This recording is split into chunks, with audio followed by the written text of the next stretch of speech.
Breaking news from the Middle East. The US is preparing not just a new attack on Iran earlier tonight, but Trump stated directly and publicly that the American military is preparing to deploy special forces to seize Kark Island and other Iranian oil and gas infrastructure sites.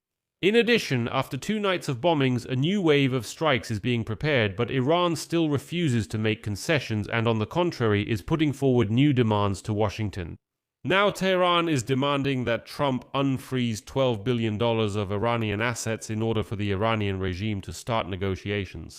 And in the midst of this escalation, there were suddenly leaks of information that at the end of May, the US and Iran had actually almost signed an agreement to end the war. But at the last moment, Trump put forward new demands, and Iran simply started stalling for time while simultaneously preparing for a new phase of the war. My name is Alexei Pechi. Let's discuss these topics together. But before we start, I ask you to subscribe to this YouTube channel, like this episode, leave any comment you want, and be sure to subscribe to my Telegram channel, Peachy News. The link to it is in the description of this video. There we publish breaking news as it comes in. After this episode was recorded, Donald Trump called off his attacks on Iran. So at the beginning of the episode, there will be a small update, and then we'll go over the main events of today. US President Donald Trump announced that he was calling off strikes on Iran on Thursday evening, which he had announced several hours earlier because, as he stated, the final points of the agreement with Iran had been approved. Quote, e.g. Due to the fact that negotiations with the Islamic Republic of Iran were brought to the highest level of Iranian leadership and approved, I, as the President of the United States of America, cancelled the strikes and bombings against Iran that were planned for this evening. The discussions and final points were approved by all interested parties, both conceptually and in detail. This refers to the Memorandum of Understanding and the Future Peace Agreement.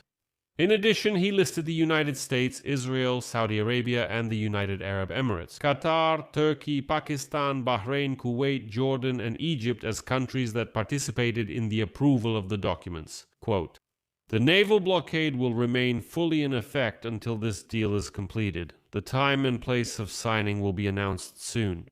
A little later, Axios added information that Iran informed several countries that during the last round of negotiations an agreement in principle was reached, but there is a nuance here. The final decision on the deal still has to be made by Iran's supreme leader, Majtaba Khamenei. Friends, right now I recommend you subscribe to my Telegram channel, Peachy News. The link to it is in the description of this video because news is posted there as it comes in and all updates are released minute by minute. Well, now let's move on to the main part of this episode. So after 2 months of truce, and after negotiating with Iran, Trump not only decided to resume attacks on Iran, but is also threatening to seize Iranian territories. And next, I'll quote Trump. The United States will strike Iran, whose fleet, air force, radars, air defense, and all other forms of defense, along with most of its offensive capabilities, have been destroyed. A very powerful strike tonight. At some point in the near future, we will also seize Kark Island and other points of oil infrastructure and take full control over their oil and gas markets. Pretty much the same way we did with Venezuela, which is working brilliantly for both Venezuela and the United States of America. And let me remind you, the reason for the American strikes on Iran was the downing of an American helicopter. But behind the scenes, Trump was working for almost 2 weeks. But he was becoming more and more disappointed, waiting for a response from Iran to his latest proposal, which, by the way, still hasn't come. Interestingly, the White House admits that the idea of attacking Iran was to cause damage, but in a way that wouldn't lead to a new, outright phase of war and would instead force Iran to make concessions. And here's an important insight. On Wednesday, mediators from Qatar spent the whole day in Tehran trying to persuade the Iranians. At the same time, Trump was announcing another night of strikes against Iran. Trump accused Iran of stringing him along, to which the Iranian president responded that Trump's threats show not strength but desperation. Nevertheless, it is reported that several hours before the first strikes on Tuesday, the White House made another attempt to get clear answers from the Iranians regarding Donald Trump's latest proposal, but without success. Even the Qataris, who were in Tehran and talking to the Iranians, couldn't get any information from them. No response at all. The White House directly told the Iranians that time was running out, but the Iranians said they didn't believe this bluff. So the Iranians just saw it as a bluff, that Trump was bluffing and wouldn't actually strike. So Trump had no choice but to actually attack. Moreover, Axios sources said that on Tuesday, when American fighter jets had already taken off in the Netherlands and were heading to positions from which they would attack Iran, the White House once again sent a message to the Iranians saying that we are about to strike, but only at your military targets. Come to your senses before it's too late. This is the final warning. Iran ignored it again, but then some truly shocking details emerged. Axios sources in the White House reported that Trump could have reached a preliminary agreement with Iran back at the end of May if he had accepted the terms negotiated by his own envoys Witkoff and Kushner. But when Trump sensed that Iran was open to dialogue, instead of signing a memorandum of understanding that could have stopped the war and started substantive negotiations, after a meeting in the Situation Room on May 29, he decided to send the Iranians a request to make 2 amendments to the draft Memorandum of Understanding aimed at ending the war and reopening the Strait of Hormuz. Trump demanded that Iran agree to reduce the level of enriched uranium in its fuel. In particular, Trump demanded that Iran destroy all enriched uranium within 60 days and commit not to charge fees for ships passing through the Strait of Hormuz. In return, Trump was willing to agree that the destruction of nuclear material could take place on Iranian territory under the supervision of the International Atomic Energy Agency. Although previously Trump insisted that the uranium should be removed from Iran, and not just anywhere, but specifically to the United States of America. And after that, Iran's Foreign Minister Abbas Araghchi told the mediators and the US that after May 29, he would need 4 or 5 days to get a response from his leadership to Trump's demands. So he says, give me 4 or 5 days, I'll pass it on to Ayatollah Ali, we'll discuss everything, and in 4 or 5 days we'll give a response to these amendments from Trump. But 5 days passed, then a week, then 2 weeks, and there was still no response from Iran. There was absolutely nothing. No, we'll think about it, nothing at all. This turned into a diplomatic waiting game, during which Trump became more and more disappointed because of the negative and even mocking coverage in the media. His unfulfilled promises about a deal, as well as criticism from hardliners who accused him of being too soft on Iran. Well, Trump started to get furious because he was being openly mocked. And let me remind you that in one of the episodes, when Trump said, the deal is 95% ready, I said, guys, that means there is no deal at all, not even close.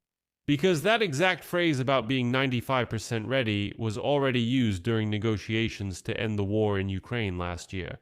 And when, in the situation with Iran, Trump said that the deal was 95% ready, I immediately said, there is no deal at all. There is nothing. That means nothing is ready. The situation was further complicated by the fact that the Iranians, both publicly and privately, stated that they expected part of their frozen assets to be unfrozen in advance. Despite Trump's assurances that this would only happen after certain commitments were fulfilled, the Iranians said, no. Unfreeze $12 billion for us. And only then will we start any negotiations. And Iranian officials said that unfreezing $12 billion is a kind of trust test. They say, well, if Trump unfreezes it, we will trust him. But for now, we don't trust him. But that's not all. Do you remember how this week Donald Trump, for some reason, started praising the Iranian Ayatollah Majtaba Khamenei? And then he also stated that Iran's strike on the airport in the Emirates was provoked by the Americans. So now I'll give you a very interesting quote from Axios. According to sources, American negotiators and regional mediators repeatedly warned the Iranians over the past 12 days about the need to respond, before so-called triggers emerge that could undermine the negotiations. Or will a tactical incident lead to an escalation of the situation? Last Saturday, Araghchi informed regional mediators that he had sent the Iranian response to Supreme Leader Majtaba Khamenei for approval and hoped to deliver it to the White House by Sunday. But when there was still no response on Sunday, a day later Israel struck Beirut, Iran began a missile attack on Israel, and the Israelis responded with strikes on Tehran. We told the Iranians that they made a huge mistake by starting an attack on Israel because they gave Bibi a perfect opportunity to disrupt the negotiations, said a regional source involved in the talks. Two regional sources claimed that the US and Iran were actually close to an agreement before the escalation of the conflict between Israel and Iran. But after that, the Iranians seemed to fear that their agreement would be seen as a surrender to Israel. An Israeli official stated that Iran's behavior reflects the beliefs of Khamenei and his top commanders that they have the upper hand. Then came the incident involving the US Army helicopter and new threats from Trump.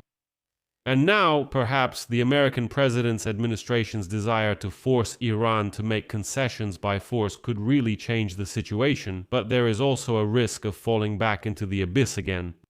The US will attack, and America's opponents in the region will stop seeing US attacks as a proportional response to Iranian aggression and will increasingly see them as aggression from the US itself. So far, Iran is not showing that it is ready to make any concessions, especially considering that it had a whole 2 months of truce, which Trump himself gave them so they could rearm and prepare for a new phase of the war. I'll leave it at that for now. Subscribe to the channel so you don't miss the next episode. Give it a like and share your opinions and conclusions in the comments. That's all for now. Take care of yourselves. Goodbye, everyone.